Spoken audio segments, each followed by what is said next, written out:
காலையில் தூங்கி எழும்பொழுது எதை பற்றி நாம் சிந்திக்க வேண்டும்? ஒவ்வொரு மனுஷனுடைய ஒவ்வொரு நாளுமே பெரிய வரப்பிரசாதம். அவனுக்கு கிடைச்சதான ஒரு பெரிய பொக்கிஷம்னு தான் சொல்லலாம். எதை வேணா இவன் வேஸ்ட் பண்ணலாம். ஆனா காலத்தை மட்டும் வேஸ்ட் பண்ணவே கூடாது. ஒரு நாள் இவனுடைய வாழ்க்கையில போச்சுன்னா திரும்பி வராது. அதுவும் மனிதனாக பிறந்து இவன் நாட்களை வேஸ்ட் பண்றானே, இதை விட ஒரு மூர்க்கத்தனம் கிடையவே கிடையாது. ஒவ்வொரு நாளும் இவனுக்கு பெரிய புதையல் மாதிரி, பெரிய பொக்கிஷம். கார்த்தால எழுந்த உடனே நாம் எதை பத்தி சிந்திக்கணும் அப்படின்னு சாஸ்திரம் நம்மளுக்கு சொல்லி கொடுக்கறது.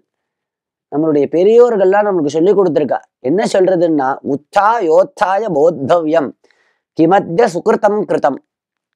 ஒரு நாள் எழுந்த உடனே நினைச்சு பார்க்கணுமா, நேற்றைய தினம் நான் எந்த நல்ல காரியத்தை பண்ணேன் அப்படின்னு நினைக்கணும்.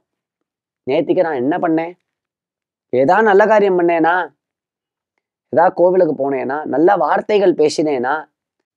யாருக்காவது உபகாரம் பண்ணேனா? ஏதாவது நல்ல காரியம் ஏதாவது பண்ணேனா? தெய்வ சிந்தனை ஏதாவது பண்ணேனா?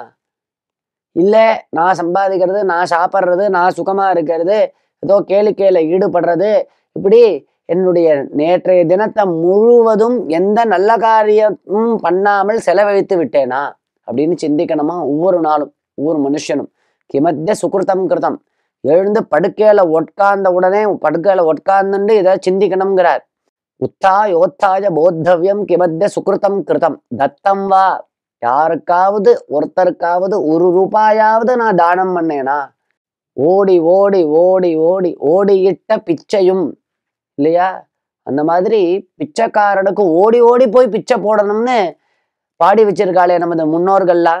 இந்த மாதிரி யாராவது ஒரு ஏழைக்கு ஏதோ ஒரு ரூபாவாவது, ஏதோ சின்ன அன்னமாவது, ஒரு டம்ளர் தூத்தத்தையாவது நான் தானம் பண்ணேனா? தத்தம் வா தாபிதம் வாபி, புறத்தியார கொடுக்கும்படி பண்ணினேனா அப்படின்னு நினைச்சு பார்க்கணும். நான் கொடுத்தேனா அல்லது புறத்தியாரையாவது கொடுக்கும்படி பண்ணினேனா? தத்தம் வா தாபிதம் வாபி வாக் சத்யாவாபி பாஷிதா. நேற்றைய தினம் முழுவதும் நான் உண்மையதான் பேசினேனா இல்லை எத்தனை போய் பேசினேன் அப்படிங்கிறத ஒவ்வொரு மனுஷனும் ஒவ்வொரு நாளும் காலையில் எழுந்த உடனே நினைச்சு பார்க்கணும். எதுக்கு இப்படி நினைச்சு பார்க்கணும்னு சொல்றது சாஸ்திரம் அப்படின்னா, எதை நாம் நேற்றைய தினம் பண்ணலையோ, எந்த தவறை நாம் செய்தோமோ அதை நினைத்து பார்த்து, எந்த அளவுக்கு நான் கோபப்பட்டேன், வீட்டுல எந்த அளவுக்கு மனைவி இடத்துல நான் கோபிச்சுட்டேன், கணவனை எப்படி மனசு நோகும்படி நான் சண்டை போட்டேன் அப்படிங்கிறத நினைச்சு பார்க்கணும். ஒவ்வொருவரும் கார்த்தால எழுந்து உட்காந்து நேற்றைய தினம் நான் என்னெல்லாம் தவறு பண்ணினேன், என்ன நல்லது நான் பண்ணலை அப்படிங்கிறத நினைச்சு பார்த்து, இன்றைய தினம் நான் அப்படி இருக்கக்கூடாது, ஏதோ நல்ல காரியங்கள்ல நான் ஈடுபடணும், பொறுமையோடு இருக்கணும், உண்மையதான் பேசணும், ஏதோ சில தானங்கள் பண்ணணும், தெய்வ சிந்தனையோடு இருக்கணும். அப்படி ஒவ்வொரு மனுஷனும் காலையில் எழுந்தவுடன் அவன் பாத்ரூமுக்கு போறதுக்கு முன்னாடி படுக்கையில உட்கார்ந்து இதை நினைச்சு பார்த்து, இன்றைய தினம் முழுவதும் நான் இவ்வாறு தான் இருக்க வேண்டும் அப்படின்னு ஒரு சங்கல்பத்தை பண்ணிக்கணும் அப்படின்னு நமது முன்னோர்கள்லாம் நம்மளுக்கு அறிவுறுத்தியிருக்கா. இந்த மாதிரி ஒரு செயலை தேசத்துல ஒவ்வொரு மனுஷனும் பண்ண ஆரம்பிச்சுட்டான். ஒவ்வொரு ஆணும் ஒவ்வொரு பெண்ணும் இந்த மாதிரி ஒவ்வொரு நாளும் பண்ண ஆரம்பிச்சுட்டான், சிந்திக்க ஆரம்பிச்சுட்டான் அப்படின்னா நாட்டிலேயே தவறே நடக்காது, குறைஞ்சு போயிடும்.